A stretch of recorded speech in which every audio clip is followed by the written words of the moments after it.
कल संयुक्त किसान मोर्चा के तमाम संगठनों की एक बड़ी बैठक हुई जिसकी अध्यक्षता हरपाल जी ने की थी।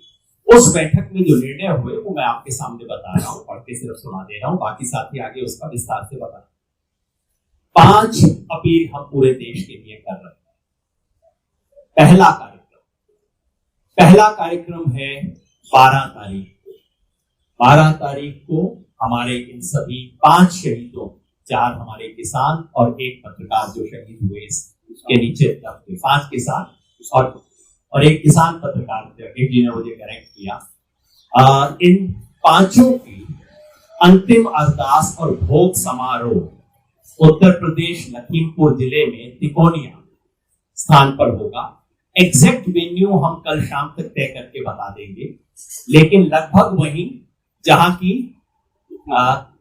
एक घटना घटी लगभग वहीं एक अंतिम अरदास श्रद्धांजलि सभा का आयोजन किया गया है। हम देश भर के किसानों से अपील करते हैं कि आप वहां पहुंचिए। ये कोई सामान्य घटना नहीं है, किसान आंदोलन के लिए जलियांवाला कांड के बराबर है एक घटना। देश भर के किसानों से हम अपील करते हैं कि आप जो संभव है तिकोनिया लखीमपुर खीरी में 12 तारीख को सुबह पहुंचिए, उन शहीदों को श्रद्धांजलि दीजिए। जो किसी कारण से नहीं पहुंच पाए उन तमाम लोगों से हमें आग्रह है, आप अपने पड़ोस के गुरुद्वारे में, मंदिर में, मस्जिद में, चर्च में, किसी स्थानीय सार्वजनिक स्थल पर, हमारे मोर्चे पे, धरने पे, टोल प्लाजा पे, जहां जहां किसान है, सबसे अनुरोध है 12 तारीख शहीदों की स्मृति का दिन है, हम सब उसको मनाएं। देश के तमाम नागरिक संगठनों से हमारा अनुरोध है कि 12 तारीख शाम को कैंडल लाइट मार्च निकालें, मोमबत्ती से लेके चलें, याद करें इन शहीदों को। और इस देश के हर नागरिक से आग्रह है, अंततः वो सब अन्नदाता से ही हम 3 वक्त खाना खाते हैं। देश के हर नागरिक से आग्रह है, आप किसी आंदोलन में नहीं आ सकते, आप कैंडल लाइट मार्च में नहीं आ सकते, आप तिकोनिया नहीं पहुंच सकते, शाम को 5 मोमबत्ती अपने घर पे जलाइए, याद कीजिए उन अन्नदाताओं ने जिन्होंने शहादत दी है। शाम 8 बजे 5 मोमबत्ती आप अपने घर के बाहर जलाइए इन 4 किसानों और 1 किसान पत्रकार की याद। पहला कार्यक्रम ये।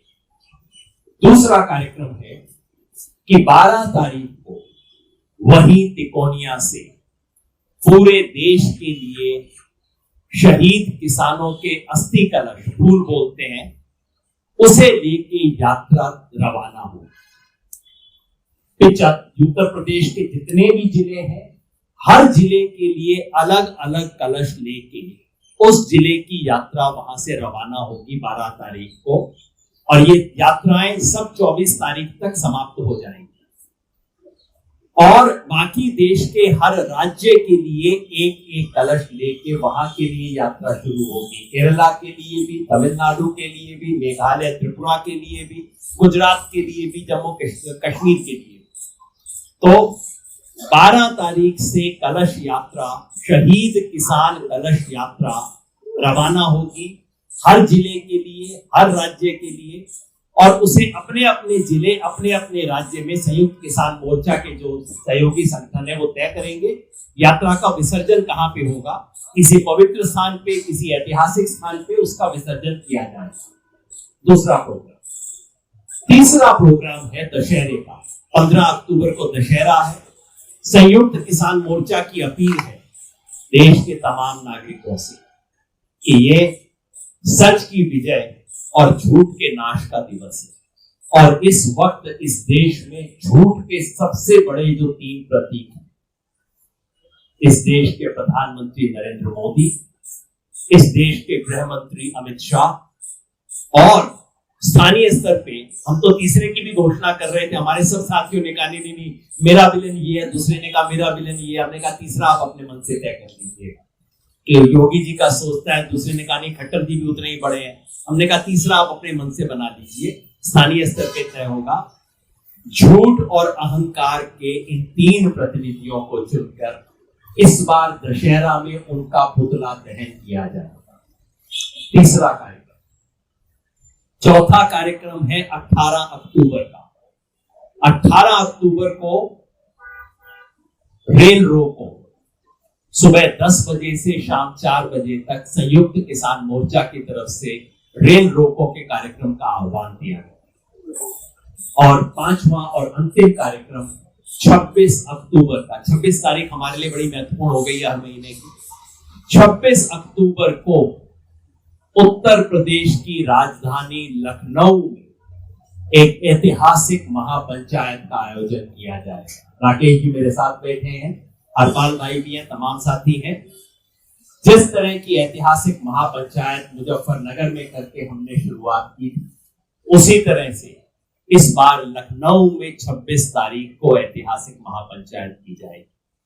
मैं स्पष्ट कर दूं कि 12 तारीख को शहीद स्मृति दिवस की घोषणा हो चुकी है, वो होगा। बाकी सब चारों कार्यक्रम इस पर निर्भर है कि अगर 11 तारीख तक सरकार हमारी मांग नहीं मानती, जो बता चुके हैं उग्राह साहब, अगर 11 तारीख तक हमारी मांग नहीं मानी जाती तो 12 को वहीं श्रद्धांजलि सभा से हम इन बाकी 4 कार्यक्रमों की घोषणा कर देंगे और इन सबको पूरा करेंगे। संयुक्त मोर्चे की समस्त देश के किसानों की यह डिमांड है, ये समझौते में भी शामिल थी कि मंत्री का इस्तीफा जब तक नहीं होगा, जांच पूर्ण रूप से यहाँ की सरकारें, पुलिस अधिकारी कर ही नहीं सकती। जो होम मिनिस्टर है उसके खिलाफ कौन चला जाएगा? उसका इस्तीफा, उसकी गिरफ्तारी, 120B का दोषी गृह राज्य मंत्री नहीं रह सकता। जब तक वे गिरफ्तार होकर जेल में जाके बापू बेटा, उनका पुलिस प्रशासन रिमांड नहीं लेगा कि उनके गैंग में कौन कौन शामिल थे, जब तक जांच अधूरी रहेगी। ये आंदोलन हमारे चलेंगे और हमारा आंदोलन संघर्ष से समाधान की तरफ जाएगा और जब तक समाधान नहीं होगा यह आंदोलन जारी रहेगा। 5 घोषणाएं जो संयुक्त मोर्चे ने की, जो जितने भी हमारे लीडर्स यहाँ पे हैं, इन्होंने घोषणाएं की और 26 तारीख तक का पूरा प्लान यहाँ पे बताया गया है। पूरा प्रशासन से ये है कि लोग हमारे जाने शुरू हो गए हैं, उनको रोकने की वो ना करें। उस दिन भी जब यहां से हम 5 बजे के आसपास चले, गाजीपुर बॉर्डर से रोकना शुरू हुआ और वहां तक पुलिस पूरे रास्ते लगी रही। करीब 12 घंटे वहां पे जाने में लगे हमको। 100 से ज्यादा गाड़ियां थी, बैरिकेडिंग्स थे, वहां पे गए, बहुत लोग वहां पे गए। करीब 10,000 से ज्यादा लोगों के बीच में ये समझौता हुआ। आज एक गिरफ्तारी नहीं उसको कह सकते जो आज पूछताछ हुई है, वो निमंत्रण देख के बुला हुआ आदमी है और जब तक उसका पिता गृह राज्य मंत्री है, किसी अधिकारी की हिम्मत नहीं कि कोई उससे क्वेश्चन कर लेगा। ये हमारा पूर्ण रूप से सवाल है और रहेगा। हम 12 तारीख में आगे के निर्णय, पूरा संयुक्त मोर्चा 12 तारीख में वहां पे जा रहा है और वहां पे आगे की जो ये घोषणा की है, इनको पूर्ण रूप से अमल में वहां पे जा जाएंगे। धन्यवाद। साथियों, जो ये लखीमपुर खीरी की घटना हुई है, इस घटना को एक सीरीज ऑफ इवेंट्स के तहत देखा जाना चाहिए। इस घटना को हम अलग से करके नहीं देख सकते। पहले हरियाणा के करनाल में जिस तरीके से एसडीएम की वीडियो आई थी, जिसमें वो पुलिस वालों को कह रहे थे कि किसानों के सर फोड़ दिए जाएं, वहां पे एक किसान की शहादत हो जाती है, उनको लाठियां मारी जाती है, एक तरीके से उनकी नरशंस हत्या की जाती है। उसके बाद 3 तारीख को ही प्रधानमंत्री का बयान आता है और उसी दिन मुख्यमंत्री मनोहर लाल खट्टर कहते हैं कि लठैत तैयार करो। वो अपने एक कार्यकर्ताओं को संबोधित कर रहे थे, उनकी अपनी इंटरनल मीटिंग थी, लेकिन वहां पे किसी ने उनकी वीडियो लीक कर दी और वो बाहर वायरल हो गई। उस वीडियो में वो कह रहे थे कि हर गांव में लठैत तैयार होने चाहिए, हर जिले में लठैत तैयार होने चाहिए, 800,000 लठैत तैयार करो और इन किसानों के साथ टकराव करो। एक संवैधानिक पद पे बैठे हुए व्यक्ति यदि इस तरह की भाषा का इस्तेमाल करेंगे तो फिर आम लोगों का लोकतंत्र में विश्वास बनाए रखना बड़ा ही मुश्किल हो जाएगा। और अब अचानक से परसों कल मुख्यमंत्री कहते हैं कि एक वो माता के मंदिर में गए हुए थे और उन्होंने कहा कि उनको सद्बुद्धि आ गई है और अपने वो शब्द वापस लेते हैं। उन्होंने मंशा अभी भी उनकी वही है, उन्होंने सिर्फ अपना बयान वापस लिया है, लेकिन मंशा उनकी अभी भी वही है कि पिछले 10 महीने से ये बीजेपी आरएसएस की सरकार जिस किसान आंदोलन को कुचलने में विफल रही, अब ये डायरेक्ट किसानों को कुचलना इन्होंने शुरू कर दिया है। अब देखिए, लखीमपुर खीरी की घटना के बाद अंबाला के नारायणगढ़ में जब किसान शांतिपूर्वक तरीके से प्रदर्शन कर रहे थे, वहां भी जो वहां के सांसद है नायाब सैनी, उनकी काफिले की एक गाड़ी ने किसान को टक्कर मारी। वो तो हमारे जो किसान भाई मौजूद थे वो वहां पे बिल्कुल एक्टिव थे और उन्होंने मौके को संभाल लिया और उनको तुरंत वे हॉस्पिटल लेके गए। तो सरकार की मंशा अभी भी वही है कि किसी भी तरीके से अब किसानों को कुचला जाए। इसके अलावा साथियों, एक बात हम और कहना चाह रहे हैं कि आप देखिए, तमाम वीडियो सामने आई है। अभी कल जो संयुक्त किसान मोर्चा का ऑफिशियल फेसबुक पेज है किसान एकता मोर्चा, उस पर भी वो वीडियो डाली गई है, मीडिया के साथियों तक भी वो वीडियो पहुंची होगी कि किस तरीके से हजारों किसान मौजूद थे, लेकिन वो बीजेपी के नेताओं की सभी गाड़ियों को शांतिपूर्वक वहां से निकाल रहे थे, उनके लिए रास्ता बना रहे थे। किसी भी किसान ने कुछ भी किसी भी तरह की कोई हरकत नहीं की, बाकायदा उनके लिए रास्ता बनाया। तो इतने शांतिपूर्वक तरीके से रास्ता बनाने वाले किसान किसी के साथ टकराव करेंगे, इस चीज का कोई सवाल ही पैदा नहीं होता है। और जब 25 तारीख को केंद्रीय गृह राज्य मंत्री, जिनकी जिम्मेदारी है कि वो देश की आंतरिक सुरक्षा का ध्यान रखें, वो केंद्रीय गृह राज्य मंत्री इस तरीके की भाषण देते हैं जिसमें वो किसानों को देख लेने की बात कहते हैं, उनको यूपी छुड़वाने की बात करते हैं। यदि प्रधानमंत्री मोदी ने और पूरी सरकार ने उसी दिन संज्ञान लेके उस घटना का अजय मिश्र पे यदि कार्रवाई की होती तो ये 3 तारीख को किसानों का नरसंहार ना हुआ होता, लेकिन सरकार ने कोई कार्रवाई नहीं की। इसका मतलब मोदी सरकार ऊपर से लेके नीचे तक इस नरसंहार के लिए दोषी है और इनके सभी के सभी लोग लिप्त हैं।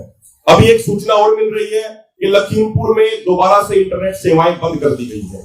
ये सच को दबाने की, सच को कुचलने की सरकार की कोशिश है, क्योंकि जैसे ही वीडियो बाहर आने लगी, जिस वीडियो में हमारे नेता जो भी घायल है तेजिंदर वैद वो जा रहे थे, उनको कुचलने का प्रयास किया गया, अन्य किसानों को कुचला गया।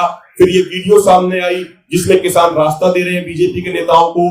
तो जैसे ये सच बाहर आने लगा पूरे देशवासियों के सामने, तो उससे बीजेपी आरएसएस की ये सरकार बौखला गई और अब इन्होंने दोबारा से इंटरनेट बंद कर दिया है ताकि सच ना तो देशवासियों तक पहुंच सके और ना ही मीडिया के बंधुओं तक पहुंच सके। बहुत बहुत धन्यवाद। चैनल को सब्सक्राइब करें और घंटी जरूर दबाएं। चैनल को सब्सक्राइब करें और घंटी जरूर दबाएं।